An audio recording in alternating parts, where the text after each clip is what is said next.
तो फ्रेंड्स, इसके पहले वाले वीडियो में देखिए हम लोगों ने जो मध्यकालीन स्थापत्य और चित्रकला से संबंधित आयोग ने जो प्रश्न पूछे थे उनको हमने हल कर लिया था। आज का देखिए अपना टॉपिक रहेगा मध्यकालीन साहित्य एवं संगीत, और इसके साथ ही हम मध्यकालीन का जो इतिहास है इसको पूरा कर लेंगे। इसके बाद हम मॉडर्न हिस्ट्री को अगले लेक्चर से पढ़ेंगे। तो चलिए देख लेते हैं कि आयोग ने भाई कौन कौन से प्रश्न पूछे थे। तो प्रश्न देखिए, पहला इसमें पूछा गया है, अमीर खुसरो जिन्हें कव्वाली का पिता एवं भारत का तोता भी कहा जाता है, किसके दरबार के दरबारी कवि थे? ऑप्शन है देखिए इल्तुतमिश, रजिया सुल्तान, बलबन और अलाउद्दीन खिलजी। तो इसमें क्या है कि अलाउद्दीन खिलजी के टाइम पे ये अमीर खुसरो थे। अमीर खुसरो जो है ये मध्यकाल के बहुत ही प्रसिद्ध कवि कहें, लेखक कहें, संगीतकार कहें, ये कमाल के व्यक्ति रहे हैं क्योंकि इन्होंने कई सारी रचनाएं की हैं। यहाँ तक कि आज देखिए जो हम खड़ी हिंदी बोलते हैं तो खड़ी हिंदी के जनक भी इन्हीं को अमीर खुसरो को माना जाता है। इसके साथ देखिए जो भाई अमीर खुसरो हैं इन्हें कव्वाली का पिता भी कहा जाता है कि भाई कव्वाली जो है इन्हीं के समय में शुरू हुई थी, और इन्होंने 7 सुल्तानों का काल देखा था, मतलब 7 सुल्तानों के काल में ये रहे थे। तो देखिए इनके पूरे जीवन काल में 7 सुल्तान बदल गए और ये अपनी रचनाएं करते रहे, अपनी जो इनकी क्रिएटिविटी थी इसको ये यहाँ पर लगातार करते रहे। और इसके साथ देखिए इन्होंने कई सारी रचनाएं जो हैं फ़ारसी में की हैं। खड़ी बोली का इन्होंने प्रतिपादन ही किया और खड़ी बोली के जो शब्द हैं इनको अपनी रचनाओं में बखूबी इन्होंने प्रयोग किया है।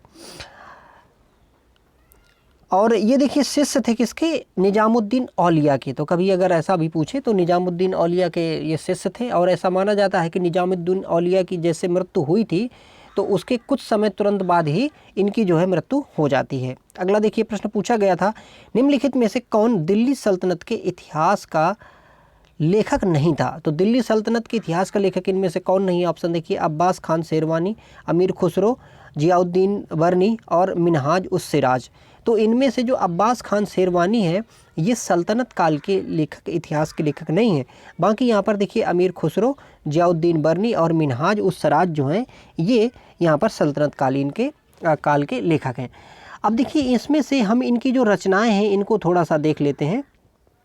तो देखिए ये जो अब्बास खान शेरवानी थे ये क्या है कि ये मुग़ल काल के लेखक थे, और इन्होंने जो किताब लिखी है वो लिखी है तारीख़ ए शेरशाही।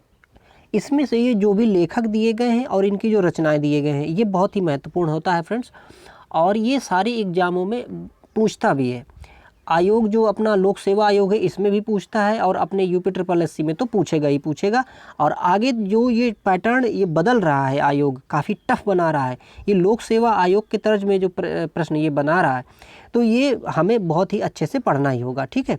तो यहाँ पर देखिए अब्बास खान शेरवानी, इसने क्या लिखा है कि तारीख़ शेरशाही लिखा है, और ये मुग़ल काल का लेखक है। अगला देखिए अमीर खुसरो।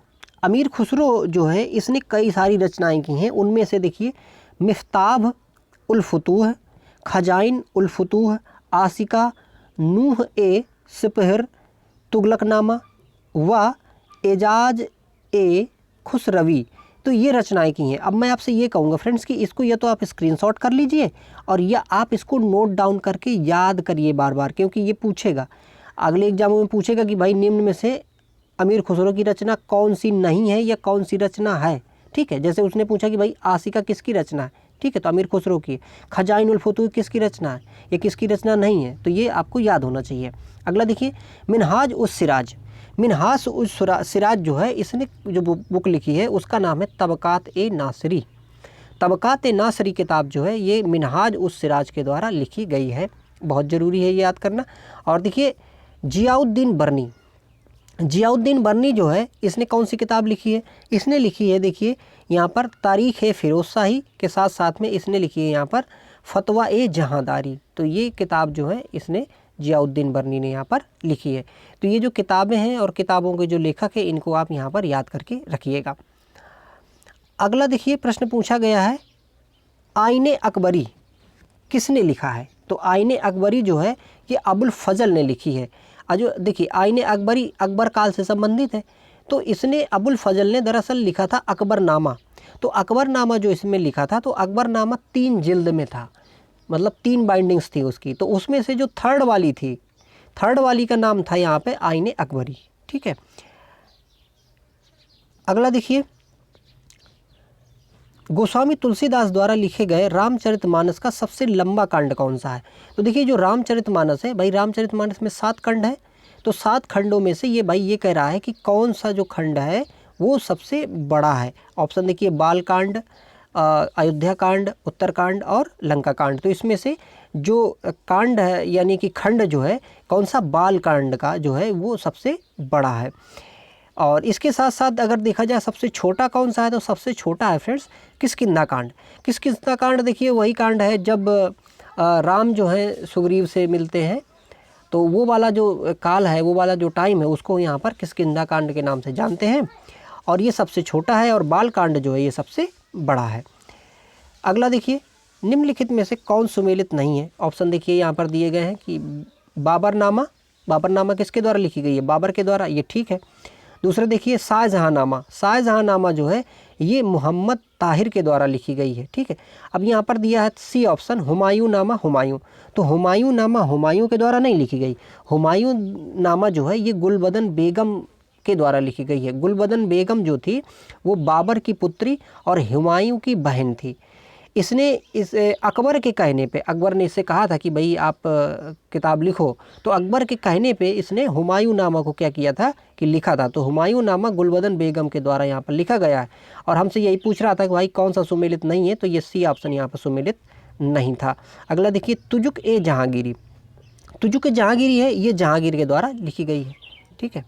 अगला देखिए, हुमायूं नामा के लेखक कौन है? देखिए यहाँ पर प्रश्न में पूछ ही लिया गया है। तो हुमायूं नामा के जो लेखक हैं वो कौन है? गुलबदन बेगम है, ठीक है। और ये जो गुलबदन बेगम है उस काल की फ्रेंड्स ये अकेली लेखिका हैं, एक प्रकार से आप ये भी कह सकते हैं। अकबरनामा के प्रसिद्ध लेखक कौन है? देखिए अकबरनामा ये आया, तो अकबरनामा के लेखक कौन है? ऑप्शन है देखिए, बदायूनी और अबुल फजल, अब्बास खान सरवानी और कैफ़ी खान। तो कौन है? अबुल फजल जो है अकबरनामा के लेखक हैं। इन्होंने 3 बाइंडिंग्स में, 3 जिल्द में इन्होंने इस किताब को पूरा किया था। और आईने अकबरी इसी का 3rd वाला जो पार्ट था वो था। अगला देखिए, तारीख़ फ़िरोज़ शाही के लेखक कौन है? तो तारीख़ फ़िरोज़ शाही के लेखक कौन है फ्रेंड्स? यहाँ पर जियाउद्दीन बरनी, ठीक है। पहला ऑप्शन यहाँ पर सही है, तारीख़ फ़िरोज़ शाही के लेखक जियाउद्दीन बरनी है।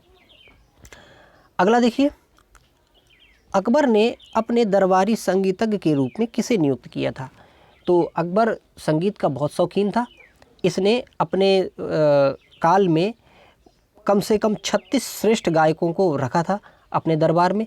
उसमें से ये भाई अपने पर्सनल संगीत के हिसाब से या उसके लिए किसको इसने अपॉइंट किया था, तो उनका क्या नाम था? उनका नाम था यहाँ पर देखिए तानसेन। तो मियाँ तानसेन जो है ये उस काल के बहुत अच्छे गायक हुए हैं। और इनको कई मतलब धुनों में, कई रागों में, जैसे ध्रुपद था और कई दीपक राग था, कई राग थे, तो उस सब में इनको काफ़ी ज़्यादा महारत हासिल थी। तो अकबर के द्वारा या अकबर के दरबार में तानसेन जो है एक गायक के रूप में थे। अगला देखिए, इसमें प्रश्न पूछा गया है, अमीर खुसरो का जन्म स्थान कहाँ था? ऑप्शन देखिए इसमें दिए गए हैं, एटा, कासगंज, कन्नौज और लखनऊ। तो कासगंज में पैदा हुए थे अमीर खुसरो, और इसके बारे में बाकी चीज़ें तो हमने देखी ही फ्रेंड्स, ठीक है। और कासगंज को अभी देखिए 2008 में यहाँ पे एटा में क्या विभाजित कर दिया गया है। तो अगर यहाँ का भी कासगंज ना हो के ऑप्शन एटा आए तो उसको आप यहाँ पर मार्क कर सकते हैं, ठीक है। और इसके साथ साथ देखिए ये माना जाता है कि भाई तबला का आविष्कार इसने किया था, तबूड़ा का आविष्कार इसने किया था, हिंदी का इसने आविष्कार किया था। तो अमीर खुसरो, जिसको तोता हिंद कहते हैं, भारत का तोता कहते हैं, तो ये काफ़ी उस समय का ब्रिलियंट व्यक्ति था, आप ये कह सकते हैं, ठीक है। अगला देखिए, किस संत को रामायण के रचयिता वाल्मीकि का अवतार माना जाता है? तो वाल्मीकि का अवतार किसको माना जाता है? गोस्वामी तुलसीदास को, क्योंकि गोस्वामी तुलसीदास ने भाई क्या किया है कि जो रामायण थी, रियल रामायण, उसको पढ़ के और उसको इन्होंने अपनी भाषा में ट्रांसलेट कर लिया है। भाई रामायण जो है ये संस्कृत में लिखी गई थी, फिर इसको इन्होंने अवधी में क्या कर लिया है कि ट्रांसलेट कर लिया है, ठीक है।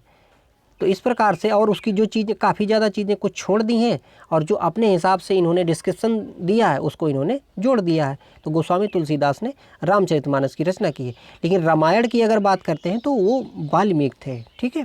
रामायण के रचनाकार वाल्मीकि थे, संस्कृत में उन्होंने इसकी रचना की थी। तो इतने ही प्रश्न हैं फ्रेंड्स इसमें। अब अगली लेक्चर से हम लोग आधुनिक भारत में प्रवेश करेंगे और उसके प्रश्न जो भी आयोग द्वारा पूछे गए हैं उनको हम एक एक करके डिस्कस करते जाएंगे। और आई होप आप चीज़ों को समझ पा रहे होंगे। अब देखिए ये जो कंटेंट है आप चाहे तो किसी तरह से पढ़िए, लेकिन एग्ज़ाम के लिए ये बहुत महत्वपूर्ण होगा। तो देखते रहिए वीडियोज़ को, वीडियो अच्छे लगे तो इनको लाइक भी करिए। Thank you for watching.